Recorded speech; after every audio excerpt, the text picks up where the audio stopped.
Knights Football Weekly on WKLM.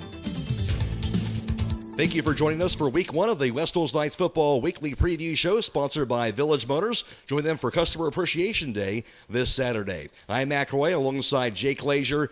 We'll be sending it out to Brandon Benter and Zach Gardner in just a little bit.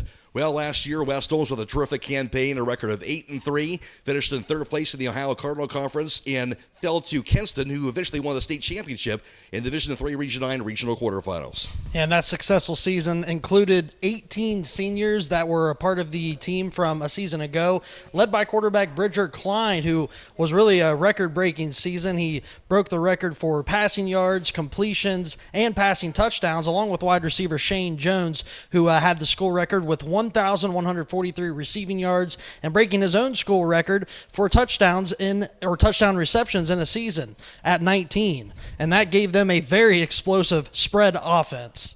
It certainly was, Jake, and although there will be a lot to replace this season, there's still plenty of good young talent for the Knights this season that I'm sure are very eager to show what they can do. Let's send it out to Brandon Benter, who's standing beside third-year Knights head football coach Zach Gardner at West Holmes.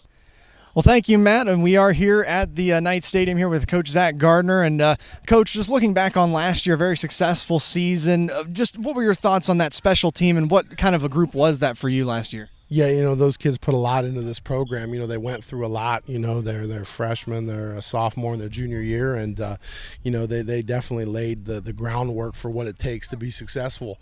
A blueprint for kids to follow, and they're just a bunch of great men that were on that team. But we're focused on this year's team now. We got a great group of kids here now. They're everyone's talking about how do you replace a Josh Baldridge, or how do you replace a Bridger Klein or a Shane Jones, and if you're looking at those kids in November of their senior year playing against the state champs in a playoff game, we don't have that here right now. But what we have is a bunch of kids that are ahead of where those kids were, their junior year, their sophomore year, that understand our system, understand, the concepts that we're trying to get after, the culture of the program. So, we're really excited to watch these kids grow and, have their turn to build this program the way that it deserves. And you talked about replacing those 18 seniors.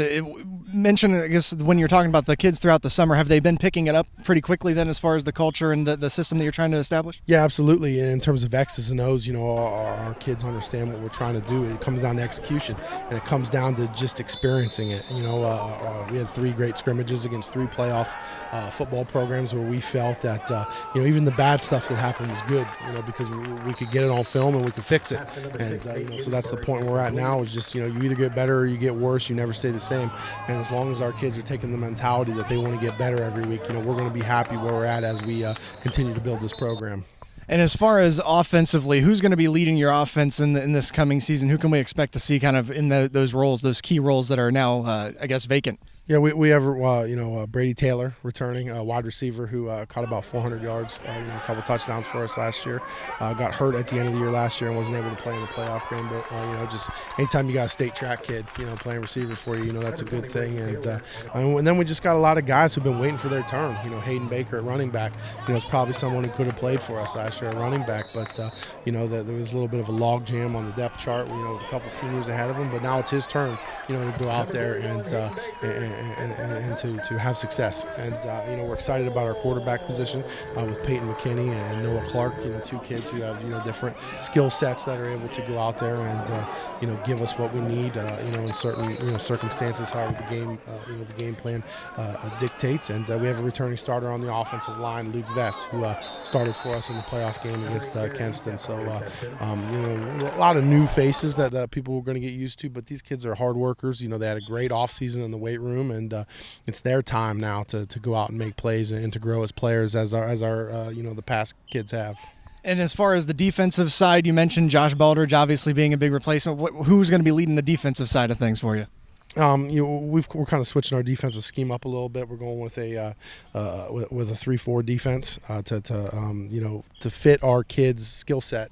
We feel we've got our skill players are stronger and faster than we were last year in terms of cleans and squats and stuff like that. So, we're trying to build our defense around that and the strengths of our team. So, when we look at our defense, it's a team defense mentality, and we got a lot of new starters on defense. We got a returning starter in Noah Mackey at corner, but Luke Vest played a little bit for us, and Brady Taylor played a little bit for us last year, and spots on defense. But other than that, it's all new starters, and it's kids that are learning the scheme and doing the things that they need to do to get better and to be a championship caliber defense. And when you mentioned switching up the scheme, is that a challenge then for the coaches as well in order to kind of adapt to that? No, absolutely not. My coaching staff, I'll put us up against anyone with the amount of work that they put in the off season in terms of going to clinics and researching what we need to do and the best methods to practice and the best methods to install things and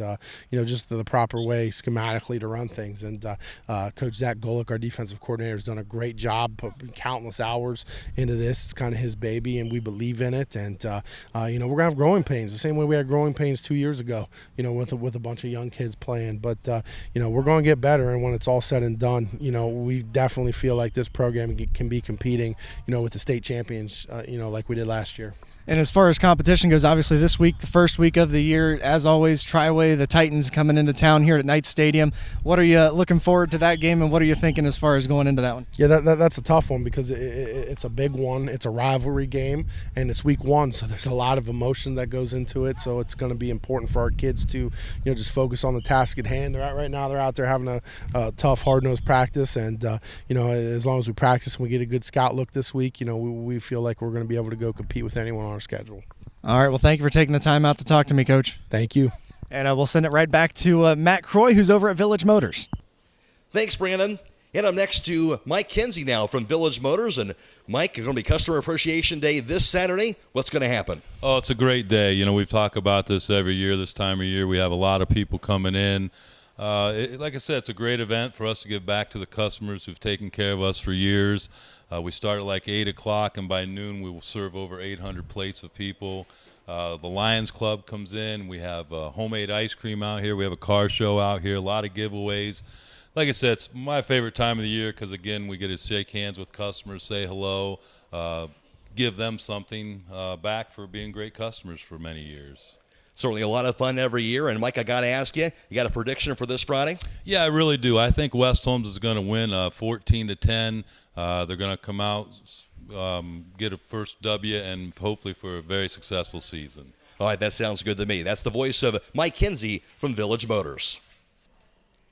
Last season's 48-14 victory at Triway gave West Holmes their 30th victory in the all-time series, now with a record of 30, 22-1 in the all-time matchup versus the Titans. And Jake, although Triway had a down season last year, you can bet they're looking forward to bouncing back this year with a very proud football tradition themselves.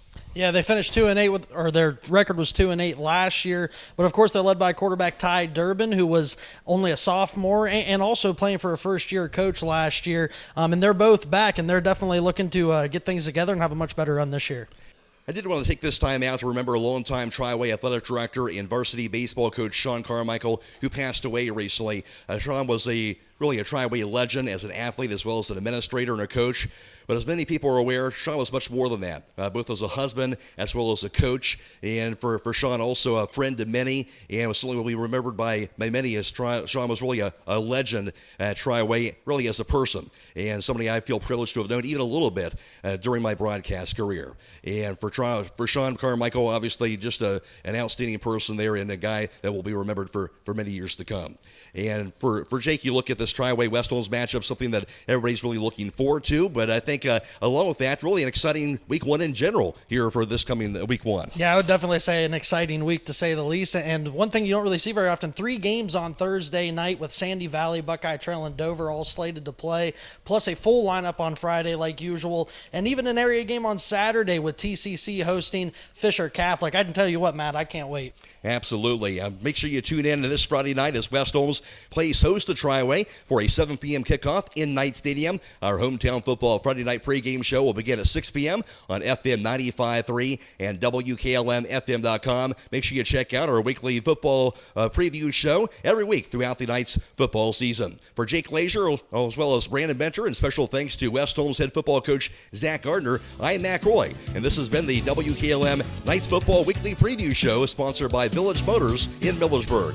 Stop by their customer appreciation sale this Saturday. Knights Football Weekly on WKLM.